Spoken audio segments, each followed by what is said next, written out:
So excited to be here today. I guess for those of you who don't know me, my name is Samuel Tuero. I'm a graduate of the class of 2020 from Rutgers University, Camden. I am joined here today by Francine Pfeiffer, where we're going to speak about our experience through Eagleton, the Eagleton program, and our experiences in Washington, D.C. interning and the sort of impact that has and has had on our professional careers. From my perspective, a bit earlier, graduating 2 years ago, and from Francine's perspective, managing the program and being at Rutgers and all of that. So I just want to say thank you for having me, and also thank you, Francine, for joining this conversation with me and with Rutgers. It's my pleasure. Happy to have this conversation. So we'll jump right into it. First question I have for you is, during your time in DC, why was your time when you were in Washington so transformative to your experience now? How did it influence what you're doing today? Well, I was an intern in the Domestic Policy Council at the White House. It was an amazing experience. This was several decades ago, different presidency than we're in now, under the Clinton administration. And I really, first of all, got the internship based on a visit to the Career Services Office at Rutgers. So not based on any kind of family contact or network that I had. I came from a really blue collar family in Southern New Jersey. And so I just applied to an internship listing and landed at the Domestic Policy Council in the White House. So I think about it, it's actually really kind of cool because at the time I was a senior at Rutgers when I applied. I had a course with Governor Florio at Eagleton, and it was about domestic policy and decision making in the 1990s. Oops, gave away my age. But I, from that experience, was just really riveted by like the practical challenges and how policy can be used to address real world challenges, really moving from the theoretical study of political science that dominated my undergraduate experience. I wasn't lucky enough to be an undergraduate associate. So that was my dip into Eagleton. And Governor Florio actually wrote a letter of recommendation for me, which I believe probably helped get my application recognized. But that experience was transformative for me in every possible way. I had never worked in an office, let alone in the White House. So I learned I learned how to conduct myself professionally, but I also learned that what I had learned in school really wasn't what I needed to know to be effective in a government setting, and that relationships and just the ability to foster them was really important to how everything got done around me. So it opened my eyes to all that was possible, but also all that I had to learn. And I firmly believe that I would not have had the decades-long career I am now in the middle of in Washington were it not for that internship. But I also recognize that you can't do it alone. And coming from a blue-collar background, I just got really lucky. I think my application landed at the right time. A couple of pieces fell into place. And a lot of students don't have that luck, and they don't have the family network. And that having a network of other Rutgers students and interns would have really augmented my experience. I was kind of going it alone. I think to where we are now, and there is a much more robust set of interns for Rutgers in DC at any given time. And the fact that they can find each other and support one another is really amazing. And I hope they're taking full advantage of that. Yeah, no, that experience that you described is very similar to my own when I went down to DC in 2019, which I can't believe it's been 2 years now since then. But the experience for me as well was my parents, they're immigrants from the Dominican Republic, and they've established really strong roots here, but we certainly don't have those kinds of connections, those kinds of familial or even professional connections in that way of, if you want to go to DC, if you want to do policy, if you want to be involved in these sort of like decision-making processes and not even just be involved, just like get exposed to it. Right. And, the Rutgers-Eagleton program, if it wasn't for Eagleton, there'd be no way for me to be down in DC, regardless, even if I got an internship, to have the housing, to have the sort of network down there to sort of figure out like, where can I stay? Who can I, connect with when I'm down there? How do I make sure that I'm not alone? Dealing with, all the things that come with having an internship. And so 110% on it is an experience that like, I've never forgotten. It's impacted literally the trajectory from graduation to now. And so with that, what was a memorable moment for you during your internship at the White House? Because it's the Clinton years. I can only imagine the type of stuff that was happening at that time, how things were moving. So do you have like that one moment that you can go back to? Well, I have several, but I'll choose one. It was just honestly all inspiring to walk into the building every day. I worked between the old executive office building, which is now called the Eisenhower Executive Office Building, and the White House West Wing. So I had both experiences during my time there. The experience I reflect on the most is helping to plan the first ever White House conference on teen pregnancy.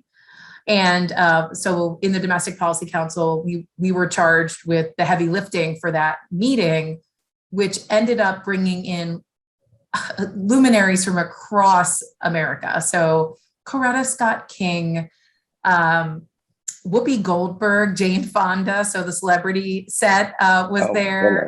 A number of just really influential policy thinkers were there. And I was one of two interns who staffed the event and were part of the event from beginning to end. And it's the probably the small setting where I also had the opportunity to meet the president. And it was just so inspiring. It became part of the ad campaigns that were really popular at the time. This is your brain on drugs. It really led to the next set of public sort of advocacy campaigns. At the time, teen pregnancy was a crisis in many communities. And so it was really interesting to see how you use the power of the White House to bring attention to important challenges, but also just really cool to be in the presence of all of those amazing people and the President of the United States, and to feel like, to recognize you have imposter syndrome, but then to also feel like, wow, I earned a spot here. This is pretty amazing. So I'm curious, do you have a memorable experience you'd share? I do. I got a couple. I'll do two things. I'll share the more fun, embarrassing one that I love telling. So it was like my last 2 weeks. So I was interning at the Committee on Education and Labor with the House majority, and I had to run something over to the House floor. And, they don't tell you this. I had bought like brand new shoes for DC that summer. And they were like kind of broken in by that point. And so I'm rushing over to the House floor. And the floors are really slippery there. And, I had spent a lot of time, trying to like, meet certain members. I with the committee schedule, I'd be like, oh, I know they're going to be in the office during this time, so that's when I'm going to go. And so I'm running to the House floor to deliver this. I forget what it was, but to deliver something. And I see Representative Omar walking up the stairs, and I'm rushing up, and I just slip and fall. And she looked like she was in a rush, but she goes, "Oh my God, are you okay?"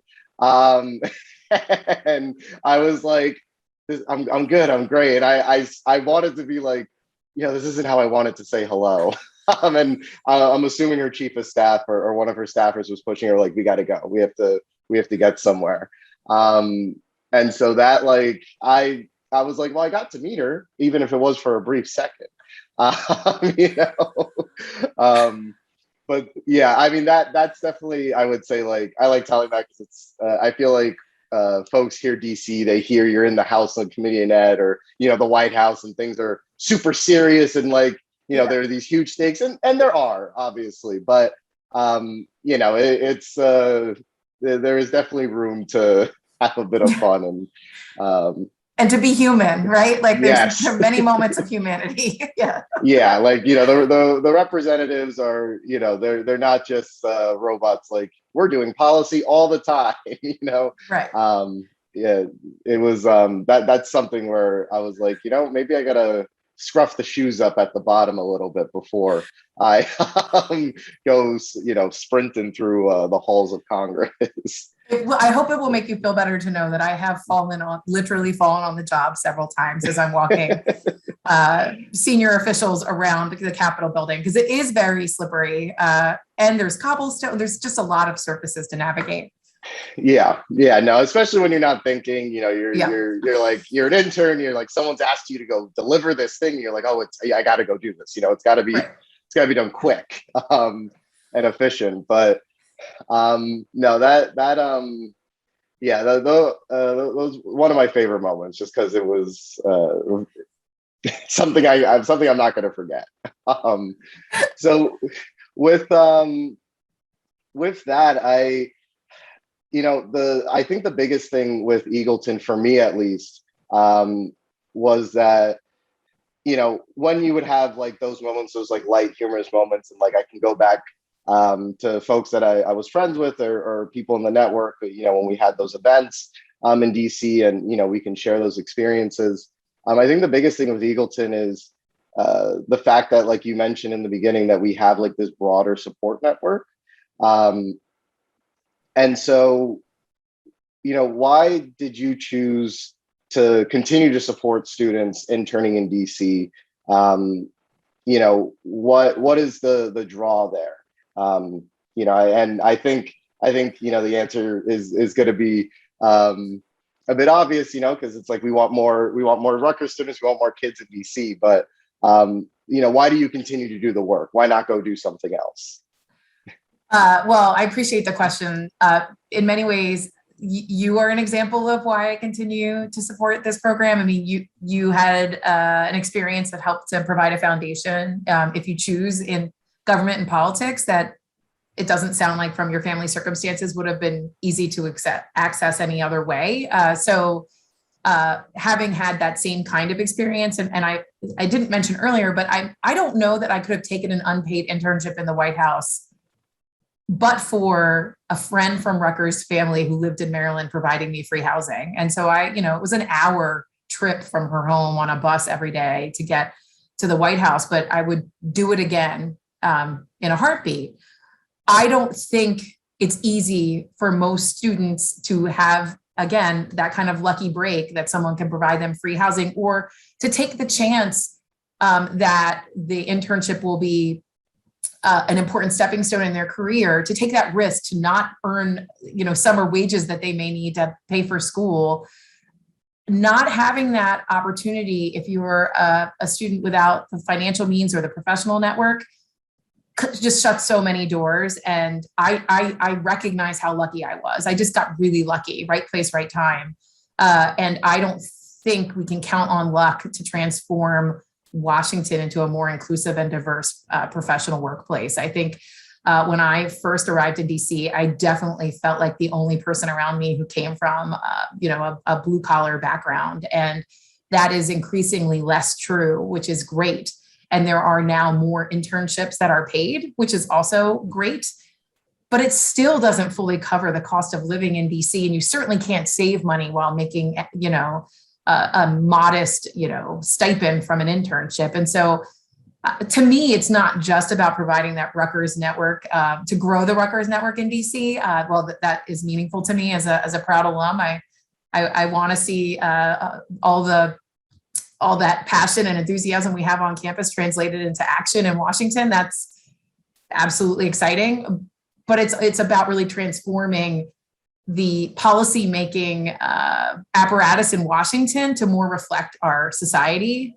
And you won't have more just policies unless you have better representation from across our, not just wealthy kids with, professional networks and family networks that they, lucked into. So it's really a lot about, for me, is about equity. And it just feels so good. I mean, I work in government affairs. We haven't really talked about my job, but I am the vice president for federal relations at Rutgers. So I've spent literally my entire career advocating for Rutgers in Washington. And, I consider that like such a great thing, but the work is not terribly tangible. Advocating for policies year in and year out, like you can spend an awful lot of time on an issue and not necessarily have much to show for it. Sometimes it's what didn't happen that you're measuring your success on, like, oh, I stopped that terrible bill from being enacted, or I helped to do that. People are tangible, and the generations of students to have an opportunity to get a strong start in their career and look beyond the borders of New Jersey for it, like that is so rewarding to me. And I hope other people will see see it that way, that it's an investment in the future that you can actually, you can really appreciate, you can talk to people who are benefiting from it. Absolutely. No, I think what you brought up on equity and having the student impact is the biggest thing. And especially since I'm a graduate of Rutgers Camden, like, and being, Latino, like, there's just not many of us, in those spaces. Right. There's not many of us in like those political spaces, and prior to Eagleton, like being at Rutgers Camden, I wouldn't have even known, and I say this to Dr. Dittmar down at Rutgers Camden all the time, and at COP, like, if it wasn't for her and for, and the Eagleton program being there, there's no way I would have been able to be in DC interning at the house and be able to afford housing or be able to afford,